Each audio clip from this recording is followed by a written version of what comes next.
사도행전 2장 37절에서 38절의 말씀 우리가 함께 합독하도록 하겠습니다. 그들이 이 말을 듣고 마음에 찔려 베드로와 다른 사도들에게 물어 이르되 형제들아 우리가 어찌할꼬 하거늘 베드로가 이르되 너희가 회개하여 각각 예수 그리스도의 이름으로 세례를 받고 죄사함을 받으라 그리하면 성령의 선물을 받으리니. 아멘. 오늘 본문의 말씀을 통해서 우리 회개의 눈물이라는 말씀의 제목으로 은혜 나누겠습니다.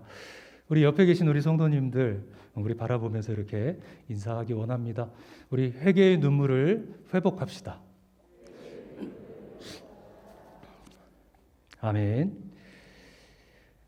네, 올해 많은 사건들이 있었지만 또 생각지 않게 또 태풍이 올라오면서 많은 피해가 있었고 또 이제 교회들에도 많은 피해가 있었던 것으로 우리가 알고 있습니다. 그런 장마철에 이런 물피해를 받았던 한 목사님의 글을 본 적이 있는데 한번 제가 읽어 보려고 합니다.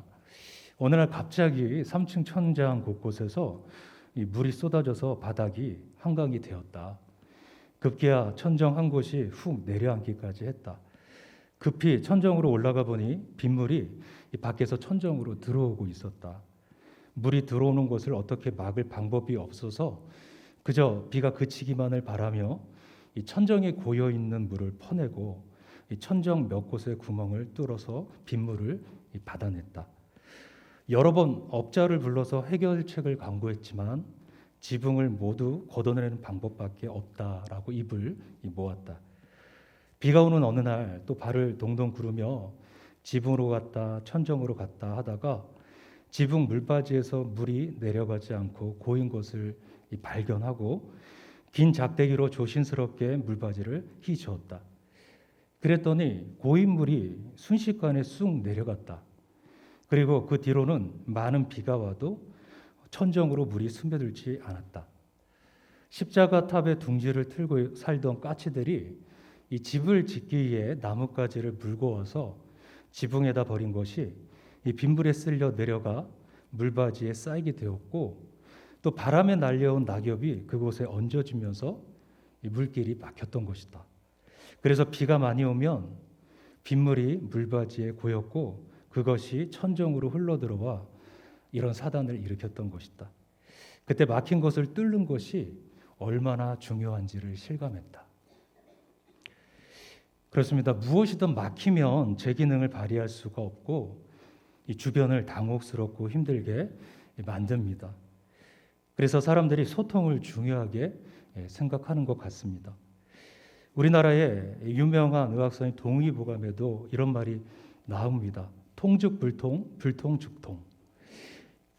막히지 않으면 아프지 않고 막히면 아프다라는 뜻이랍니다. 한의학에서 병이 들었다는 것은 기나 혈이 막혀 통하지 않는 상태를 말합니다.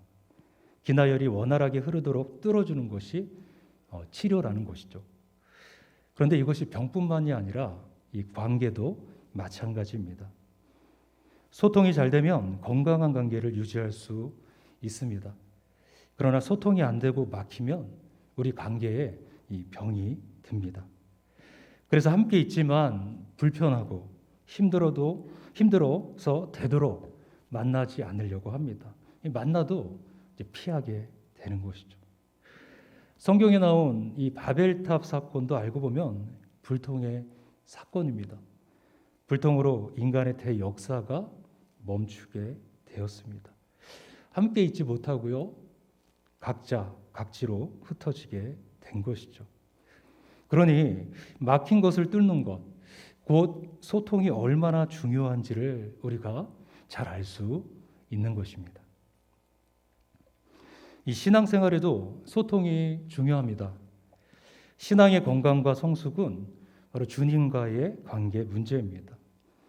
신앙이 건강하고 성숙하다는 것은 주님과의 관계가 튼튼하고 또 견고하고 건강하며 친밀하다는 뜻입니다.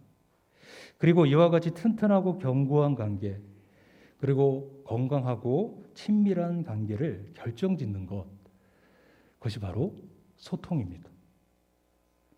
주님과 얼마나 소통이 잘 되느냐가 바로 주님과의 건강하고 친밀한 관계를 보장합니다. 그러니 신앙생활에서도 소통이 얼마나 중요한지 알 수가 있는 것이죠. 그런데 이 소통에 적이 있습니다. 그것이 곧 죄입니다. 죄는 주님과의 관계를 막아버리고 닫아버리고 끊어버리는 주범이라는 것이죠. 처음 사람 아담과 하와는 하나님의 형상, 곧 하나님과의 소통, 교제하면서 영생할 수 있는 그런 존재로 지음을 받았습니다. 하지만 하나님께 죄를 지음으로 해서 하나님과의 교제가 막히면서 죽을 수밖에 없는 그런 존재로 전락한 것이죠. 하나님과의 교제, 단절은 바로 죽음을 뜻하기 때문입니다. 그런데 좋으신 하나님은 죄로 단절된 관계를 회복하는 길을 열어주셨습니다. 그것이 바로 회개입니다. 회개는 주님과의 관계에서 막힌 것을 뚫어주고 닫힌 것을 열어주고 또 묶인 것을 풀어주고 또 끊긴 것을 연결해주는 역할을 합니다. 우리가 기도를 드려도 하나님께서 길을 막아버리시고 찬양을 드려도 외면을 하시고 예배를 드려도 도리어 그것을 번거롭게 여기시는 이유가 무엇입니까? 이 죄가 주님과 우리 사이를 막고 있기 때문입니다. 단절이 되어 있기 때문이라는 것입니다. 그런데 회개하면 다시 열리고 뚫리고 연결이 되는 것이죠. 회복이 됩니다. 그러니까 기도와 찬양과 예배에 하나님께서 은혜와 복을 부어주셔서 그의 삶이 진정 형통하게 되는 것입니다. 영적 부흥을 경험하게 해주시는 것입니다. 그래서 회개를 영적 디톡스라고 부릅니다. 주님과의 관계를 망가뜨리는 우리의 삶 속에 있는 모든 독소나 노폐물을 깨끗이 청소해 주는 것이 회개라는 것입니다. 무엇보다도 중요한 것은 이 회개를 하면 성령님께서 우리에게 충만하게 임하신다는 사실입니다. 본문이 이것을 강조하고 있습니다. 오늘 본문의 말씀은요, 유대인을 향한 베드로의 첫 번째 설교입니다. 여기서 베드로는 얼마 전에 십자가에 못 박혀 죽임을 당하신 나사렛 예수가 율법과 선지자가 말한 오리라고 하신 메시아다라는 것과 그 메시아를 너희가 죽였다라고 선포를 하였습니다. 이 설교를 들은 사람들이 오늘 그 반응을 보이는 것이죠. 우리가 어찌하면 좋겠냐, 그렇게 탄식하며 묻습니다. 그 물음에 대한 답이 오늘 베드로 설교의 결론인 본문인 것입니다. 이에 대한 베드로의 답은 딱 한 가지였습니다. 회개하라. 그리하면 성령을 선물로 받을 것이다. 회개하면 성령의 선물을 받는다는 것입니다. 그렇다면 회개하면 왜 성령의 선물을 받을까요? 이것은 성령님의 사역을 생각하면 우리가 이해할 수 있습니다. 성령님의 사역을 세 가지로 요약하자면 이렇습니다. 먼저는 성령님은 우리에게 알게 하시는 분이기 때문입니다. 주님을 알게 하시고 하나님이신 주님께서 사람으로 이 땅에 오셨고 왜 평생 비참하게 사셨고 왜 죄도 없으시면서 극형으로 죽임을 당하셨는지를 알게 하시는 분이십니다. 또한 구원이 무엇이고 영생이 무엇이고 천국이 무엇인지를 알게 하십니다. 그리고 성령님은 믿게 하시는 분입니다. 성령님은 우리로 이러한 먼저 말씀드린 내용들을, 그 사실들을 모두 믿어지도록 하십니다. 그리고 성령님은 우리로 행하게 하시는 분이십니다. 아는 것과 믿는 것을 따라서 이제는 살 수 있도록 우리를 도우십니다. 그러면 성령님께서 우리로 알게 하고 또 믿게 하고 행하게 하신 이유가 무엇일까요? 그것은 우리로 하여금 주님의 거룩한 신부가 되게 하고 주님의 몸인 교회를 세우고 확장시키도록 하기 위함인 것입니다. 그런데 여기에 회개를 통한 변화가 전제되어야 한다는 것입니다. 회개를 통한 변화가 있어야 주님의 거룩한 신부가 되고 주님의 몸인 교회를 세우고 그 교회를 확장시킬 수 있다는 것입니다. 그러니 회개하면 성령님의 선물을 받게 되는 것입니다. 무엇보다도 성령님께서 충만하게 임하시는 그 임재를 선물로 받는 것입니다. 그래서 회개한 사람으로 하여금 성령의 열매를 맺는 거룩한 주님의 신부가 되고 성령의 은사로 주님의 몸을 세우고 확장하는 그 사역을 감당할 수 있게 해 주십니다. 그러므로 회개는 성령님으로 충만하게 하는 중요한 방법입니다. 오늘 우리가 회개의 눈물을 회복해야 할 이유가 여기에 있습니다. 아울러 성령님은 정결한 영이시기에 깨끗한 심령에 충만하게 임하시는 것은 당연한 것입니다. 우리에겐 선배들이 우리에게 전해준 신앙의 유산이 있습니다. 사중복음입니다. 중생, 성결, 신유, 재림. 중생을 하기 위해서는 회개가 필요하죠. 성결은 성령의 세례를 의미합니다. 성결 교인은 성령 세례를 받은 사람들이고 또 그것을 사모하는 사람들입니다. 그래서 성령 충만한 삶을 사는 것, 이것이 우리가 이야기하는 성결 복음인 것입니다. 이 성결을 우리가 체험하기 위해 필요한 것, 회개입니다. 이와 같이 회개하는 곳에 성령님이 충만하게 임하면 그곳에 영적인 부흥이 일어나는 것입니다. 개인에게도 공동체에도 부흥이 일어납니다. 성경을 보면 야곱 가정의 영적 부흥을 비롯해서 미스바의 영적 부흥 우리가 볼 수 있습니다. 또 예루살렘 수문앞 광장에서 에스라를 통해서 말씀을 들었던 그 영적 부흥에 이르기까지 여러 가지 부흥 사건이 나옵니다. 모든 부흥 사건은 회개를 통하여 성령의 충만을 통하여 성결의 은혜를 통하여 일어났던 것이죠. 지금으로부터 110년 전인 1907년 평양 장대현 교회에서 시작되었던 우리나라 부흥 운동도 회개를 통한 성령 충만으로 일어났습니다. 우리 교단이 1907년이 시작됐던 것도 이런 성경 부흥 역사의 맥과 같이 하는 것입니다. 일제의 침략이 고조되면서 일제는 우리의 것을 약탈해 가기 시작했습니다. 어디에도 희망이 없을 때 우리 민족에게는 하늘이 열렸습니다. 하나님은 한반도의 부흥의 불길을 예비하셨습니다. 1907년 1월 14일의 역사는 4년 전인 1903년부터 예비되었습니다. 1903년 원산에서 2명의 여선교사가 기도를 시작했습니다. 기도 제목은 선교사의 영적 각성과 한국을 위한 부흥이었습니다. 기도회가 조금씩 커지자 하디 선교사를 강사로 모셨습니다. 이 하디 선교사는 말씀을 준비하다가 은혜를 받았습니다. 그는 사람들 앞에서 자신의 죄를 고백합니다. 학력에 대한 교만, 의사라는 직업에 대한 교만, 백인 우월주의에 사로잡힌 인종차별, 한국인에 대한 편견 등 그동안 자신이 잘못 생각했던 것을 회개했습니다. 그가 회개하자 다른 선교사도 회개하기 시작합니다. 이후 이와 같은 기도회가 각처에서 일어나기 시작했고 철저한 회개와 기도는 1907년 1월로 이어졌습니다. 평양 장대현 교회에서 1907년 1월 1일부터 15일까지 사경회가 열리게 됩니다. 그런데 이상하게 분위기가 좋지 않았습니다. 냉랭했습니다.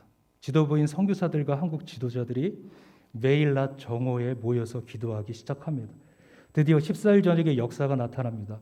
많은 성도가 집회에 참석했습니다. 집회 후에도 600여 명이 되는 사람이 남아서 밤새 기도하는 중에 성령이 임하셨습니다. 그때 주님이 사용하신 사람이 우리가 잘 아는 길선주 장로입니다. 길선주 장로는 공개적으로 자신의 죄를 고백합니다. 그의 회개는 다른 성도들에게 이어졌고 회개를 동반한 강력한 성령의 역사가 모두에게 임하기 시작했던 것입니다. 성령의 역사는 계속해서 15일까지 이어지고 15일 정오에는 선교사들이 성령의 충만을 받습니다. 이것이 전국적으로 교회마다 기도회마다 이 성령의 불이 전달되어지게 됩니다. 1907년 1월 14일의 성령 충만은 한국 교회 역사에서 빼놓을 수 없고 또 한국 교회 역사에 모든 영향을 끼친 일대 사건이었습니다. 대대적인 영적 각성 운동이 일어납니다. 이것이 이제는 이 교회를 넘어서 사회 개혁 운동으로 전개됩니다. 그래서 여성의 지위가 향상되고 신분 타파 운동이 일어납니다. 교육열, 의식개혁과 함께 생활개혁이 일어나고 미신 타파와 선교사들의 한국에 대한 시각 변화가 일어나기 시작합니다. 한국교회는 놀랍게 부흥하고 성장했습니다. 회의에 선교사까지 파송하는 그런 선교운동으로 이어지게 됩니다. 성경 안팎에서 일어난 수많은 영적 부흥운동은 바로 회개와 성령 충만의 상관관계를 우리에게 잘 보여주고 있는 것입니다. 성숙한 인격이 깊은 자기 성찰에서 비롯된 것처럼 신앙 성숙도 자기 성찰에서 비롯된 회개에 있습니다.